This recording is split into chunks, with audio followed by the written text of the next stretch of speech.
in the prairies in the old days. It was so hard. The women had to go out and dig out roots. That's what they ate. They had a digging stick, they had a flint knife, and they gathered the roots, and they were knobby and they were heavy, and they carried them home, and they were tired. One day, a woman was so tired that she just sat down. She leaned against a cedar tree and she fell asleep. And while she was sleeping, was it a dream? We don't know.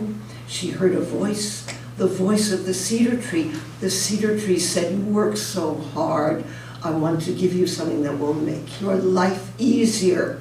Scrape away the dirt from my roots. You'll find them long and thin and flexible, and you do this with them."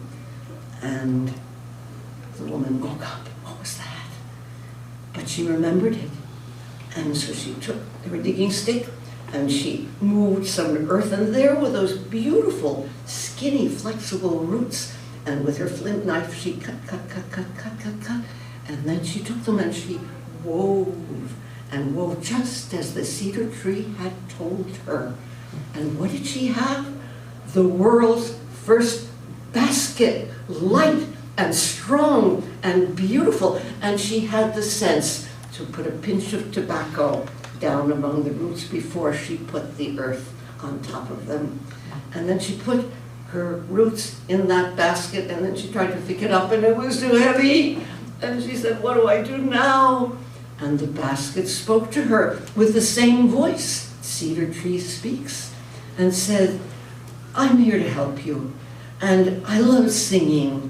If you go back to the village singing, I will follow you." And she said, "That's weird."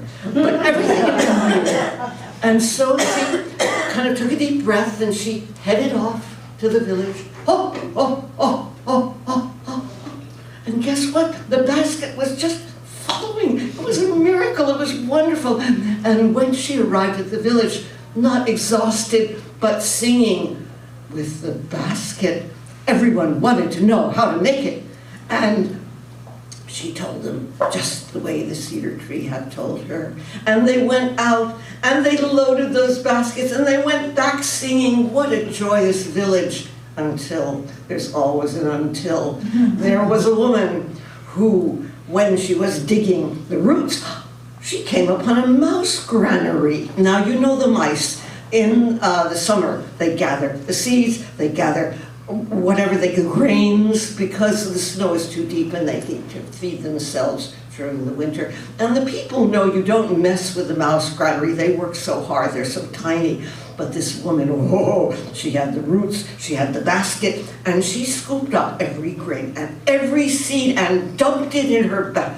Oh, can you believe the nerve of her? And then she stood up and she got ready to go back to the village, and she opened her mouth, and she had forgotten, she couldn't sing the song.